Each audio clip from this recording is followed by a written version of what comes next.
그 다음에 여기 이제 질문 내용 중에 이제 우리 교회 역사를 말할 때 뭐 D.L. 무디와 C.T. 스터드 이런 사람들을 빼놓을 수 없는데 이 두 분의 핵심 메시지가 도대체 뭐냐 이제 이런 걸 얘기를 하는데요.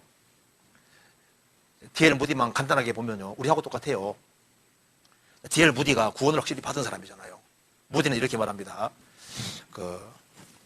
예정보다 더 중요한 것이 믿는 거다고 분명히 말합니다.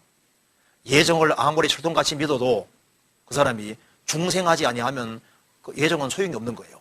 예정 같은 걸 나눌 때는 일단 거듭나고 난 다음에 예정을 얘기를 해야지, 거듭나기 전에 예정 얘기를 하는 것은 아무 소용이 없다. 그리고 누구든지 복음을 믿으면 구원받는다. 그 사람 무디가 그걸 가르쳤습니다. 그리고 무디가 가르친 것 중에 하나가 천전 왕국 전에 주님이 재림하신다. 무디가 천년 왕국 전에 주님 재림한다는 확실히 믿었고, 주님이 임박하게, 주님 재림이 곧 임박했다는 것도 확실히 얘기를 했습니다. 그렇기 때문에 무디는 주님이 곧 오실 거라고 믿었기 때문에 하나님께서 보트 하나 주면서, 무디야, 이 세상은 좌초된 선박이다. 그러니 멸망하고 가는 사람들을 네 힘껏 다 건지라. 무디는 주님 곧 오신다고 믿었기 때문에 열심히 복음 전하고 건지려고 했습니다. 무디는 천년 왕국 전에 주님이 오신다는 걸 분명히 믿었습니다. 그리고 이제 무디가 얘기하는 요점이 이겁니다. 인간은 타락됐기 때문에 예수님 피로만 구속되고, 그리고 피를 믿을 때 성령이 오셔서 그 사람을 중생시킨다. 이것이 무디 핵심입니다. D.L. 무디 가르침의 핵심이 그거잖아요. 사람은 도덕 교육 가지고 중생되는 것이 아니라 복음으로만 중생한다. 아무리 착하게 살고 가르친다 할지라도 그것 때문에 중생된다고 생각하지 않았습니다. 중생은 복음으로 중생된다고 믿은 거예요. 다 똑같은 겁니다. 그러니까 이제 무디의 설교집이라든가 읽어보시면 우리하고 똑같다는 걸 알 수 있습니다.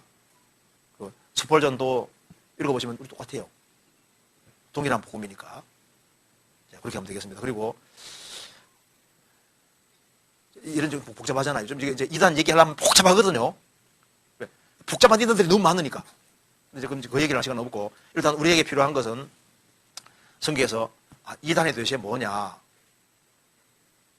죄인이라는 것을 강조하지 않는 교회는 분명히 이단이 된 겁니다. 인간이 날 때부터 죄의 기질을 타고났고, 인간은 부패됐다는 걸 확실히 가르치지 아니하면요, 인간에게 착하게 좋게만 교육시키려고 하게 돼 있어요. 반드시 이단으로 흐르게 돼 있습니다. 그리고 선행으로 천국 갈 수 있는 것처럼 하면요, 그 완전히 이단이 돼버리는 거예요. 그래서 인간의 공도가 들어가 있으면 구원이 안 이루어집니다. 그 특징이에요. 그리고 또 한 가지는 구원은 하나님이 주시는 거거든요. 하나님이 불쌍히 여겨줘야 구원되는 거니까, 마치 자기가 믿기만 하면 구원되는 것처럼. 그런데 그게 안 믿어져요. 그게 성령이 안 도와주면 안 믿어지거든요. 믿는데 안 믿어진다니까요. 그래서 어떤 분은 집회를 수십 번 들어도 구원이 안 이루어지잖아요. 왜? 구원은 주님이 주시는 거니까. 그래서 구원의 키는 하나님께 있는 겁니다. 그래서 하나님이 도와주면 구원이 되는데 안 도와주면 구원이 안 이루어집니다. 이해는 되는데 안 믿어지거든요. 그래서 하나님이 불쌍히 해줘야 되고, 그 다음에 중생 거듭나는 것이 있는데 없다고 하는 거 완전 이단이 되는 거예요. 그리고 중생했다고 하는데 내용 보면요, 축제받은 사실이 없거든. 죄 씻음이 없는 중생은 없거든요. 죄 씻음을 받을 때 성령이 들어오시는 거니까 속죄 없는 중생은 없는 거예요.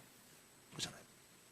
그리고 거듭나고 난 이후에는 성경이 말한 대로 주님이 하라고 명하신 명령 안에 있는 겁니다. 그래서 주님이 선한 일을 힘쓰라고 하시기 때문에 진리 가운데 조심스럽게 살아야 되는데, 구원받고 난 이후에 막 살아도 된다고 하는 건 그건 진짜 잘못된 거잖아요. 이단이죠. 진리 가운데, 말씀 가운데 살아가야 되는 겁니다. 그래야만 주님 앞에 칭찬과 영광 받을 거 아니에요. 그런 거 중심으로 이해하면 되겠습니다.